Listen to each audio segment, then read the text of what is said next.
I believe in ghosts.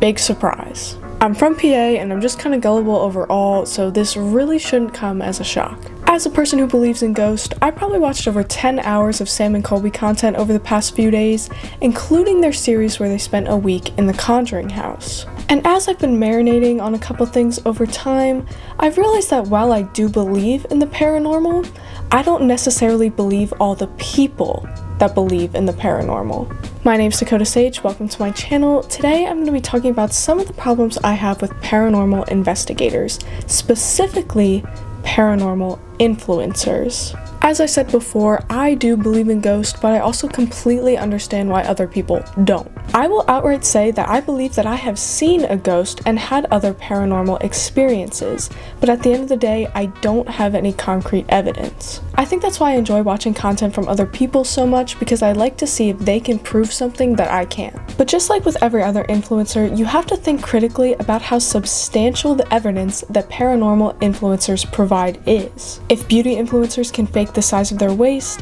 paranormal influencers can fake their content as well. For starters, do I think that Sam and Colby are faking their videos? No. But I do think that they're a little excitable. Obviously, I'm not there, but being afraid makes people hypersensitive to things. Old houses creak, they make noise, they're drafty, and their electrical systems don't always work, especially when there's exposed wires like in the Conjuring house. And honestly, if I was there, things like lights flickering, I probably wouldn't even think, oh, it's the electrical system. I too would be like, oh, the ghost is here. But watching through the screen, you don't have the same sense of fear, so it's a little easier to think logically about everything that's happening. And another thing that really gets me as a Pennsylvanian is how these influencers act in the woods. I don't know if these people just don't know jack shit about the woods, or if their fear is overriding their logic, but a lot of times they're afraid of like totally normal sounds. There's a few commonalities that people that didn't grow up in the woods might not know. 1. Everything sounds bigger in the woods. A little songbird or a rabbit hopping around might really sound like footsteps, especially when this person that you're looking for you can't really see. And I am fully honest about this. I will be outside in the daytime and think I hear somebody walking by me and it's literally a bird that's this big. 2. Animals are weird as hell. People always say, oh, they're more scared of you than you are of them. Not true. Those little bastards will come within 10 feet of you and they don't care. And they also make really weird noises, like noises that you wouldn't expect. Owls, deer, and fox in particular will scream, and it literally makes your blood run cold until you realize what it probably is.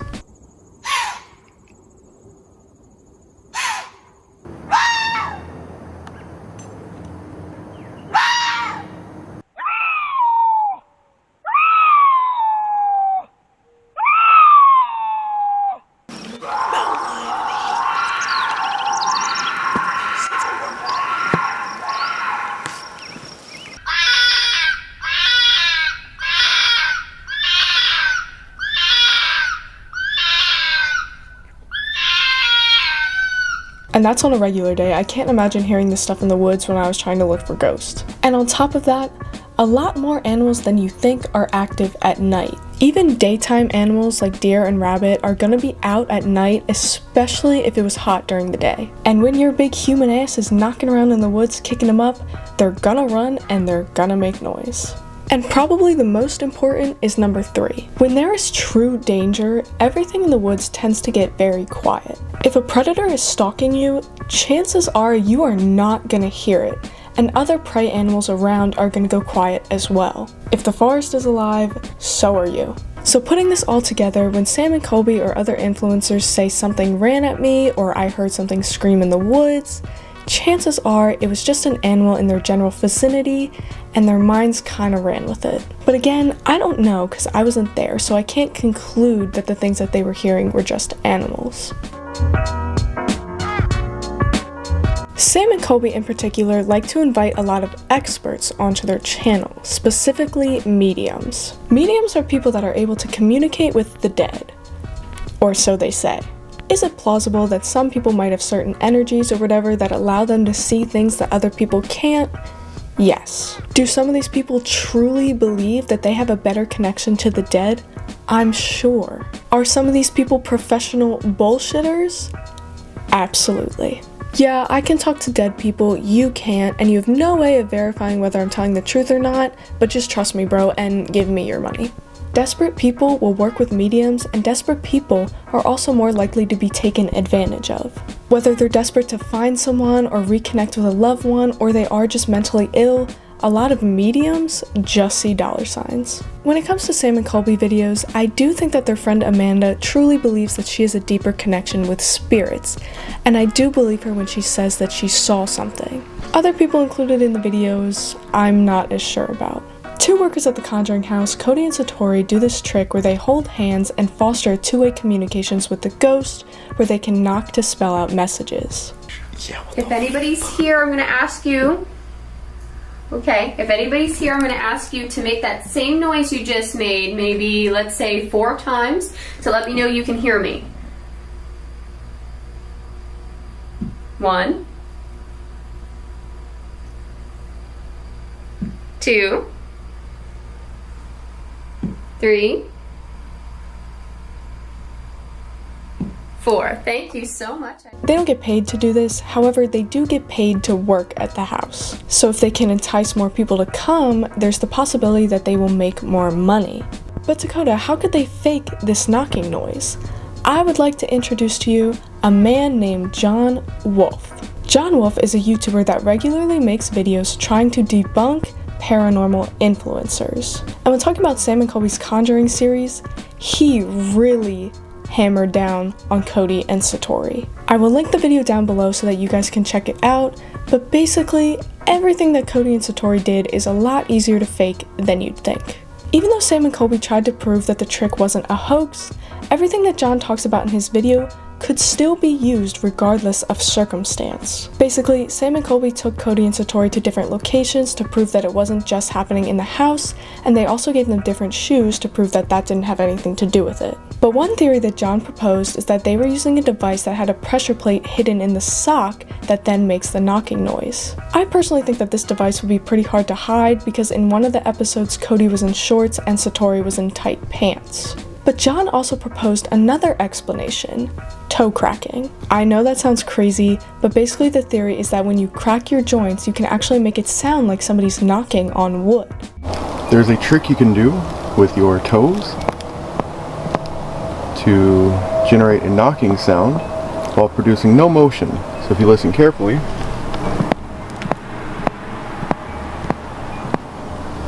John includes people demonstrating this method in his video and also brings up the Fox sisters. The Fox sisters were 3 sisters from Rochester, New York who were part of the early spiritualist movement. The girls got incredibly famous, claiming that they could talk to the dead through knocking. Come 40 years later, Maggie admitted that it was all a hoax that they conducted by cracking their joints. So how does this apply to Cody and Satori? Well, they did the trick in the Conjuring house, they did it outside the house, they did it in random locations, and they did it with different shoes on. But they wouldn't do it with no shoes on. Watch what happens in the uncut version of the footage when Colby asked them to do the routine without shoes on at all. First thing, can they take off shoes? Is that okay? You'll ask on that one? Okay. Check the rule book. Okay. Who are you asking? All of a sudden, they're not so open and transparent anymore. Which makes me think Sam and Colby got a little too close to the truth here. Too close. Okay. getting too close. Alright. Getting too close to figuring it out. That's where they're like, no, no more. If you had that much confidence in your ability to talk to the dead, I don't think that taking your shoes off would be the thing to cross the line. It's very plausible that the shoes were blocking people from seeing their toes moving inside. After Sam says that he notices there's no vibrations on the floor anymore, Cody and Satori spend the next 5 minutes trying to explain away how that could be. You're here.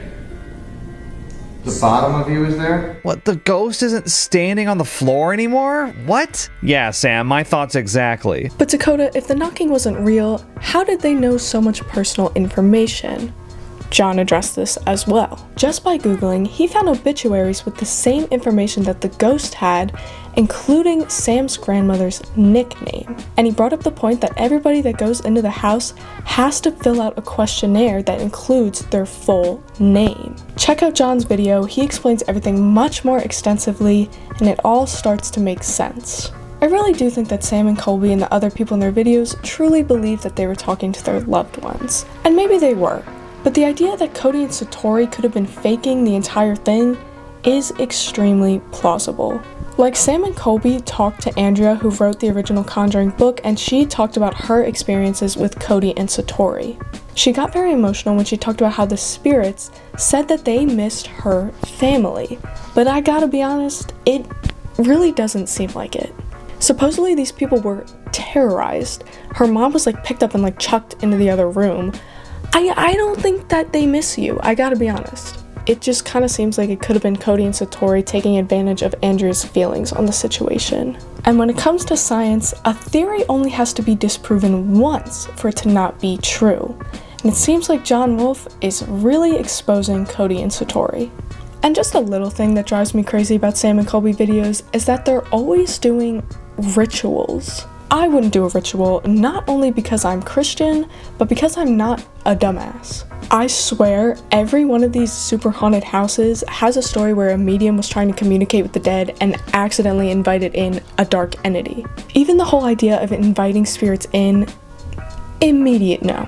There was an episode of My Babysitter's a Vampire about this, and it's really all you need to know about why it's a bad idea. Anyway, especially because Sam and Colby are literally just two dudes, I feel like they shouldn't be messing around with things that they don't really understand.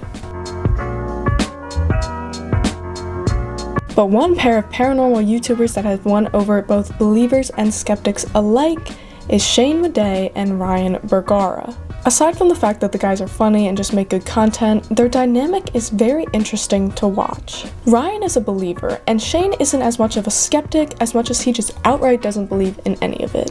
And this is good because it encourages Ryan to think more logically about things instead of immediately spiraling like a lot of other creators, and also gets Shane to admit when he thinks things are a little odd or unexplainable, even if he refuses to believe that anything supernatural is going on. Demon? Stop calling it that. Demon! Stop it. Stop talking to it. No, I just want to talk to the demons. If you like the guy, stay here, turn the light on. You're fucking crazy, Shane. If you don't like us, turn it on. Please don't turn it on. Please don't. Like, Shane and Ryan use the Spirit Box, which is a machine that flips through radio stations really quickly, but they usually write off any one-syllable answers because they know that it could just be from whatever radio station they were on at the time, which is something that a lot of other paranormal influencers don't really address. And just a little thing that I fully believe is that Shane is keeping the spirits away. I really do think that these dark entities are not of our world, and they only have as much power as you can give them. So when this 6'4" guy is walking around not only not afraid, but outright challenging these spirits to attack him because he knows that they won't, they pretty much don't have much power. I think this demon's a wimp. He's lost his mind. You wanna lay on the pentagram? Here we go. You're out of your mind. Rock and roll, buckaroo. People always talk about how they felt an oppressive energy in a haunted place. To these ghosts, Shane is the oppressive energy. He is keeping them at bay. Not everything is unexplainable, and you can believe in something and be skeptical about other parts as well. And I like Sam and Colby. I think that they're nice guys, and I don't think that they're faking their content. I just think that some of their evidence is a little shaky. Check out John Wolfe's content. He does a ton of research and puts a lot of time into these videos, and I will link the one that I'm referencing in the description. But that's it for today, guys. Let me know your thoughts in the comments below, and as always, have a great rest of your day.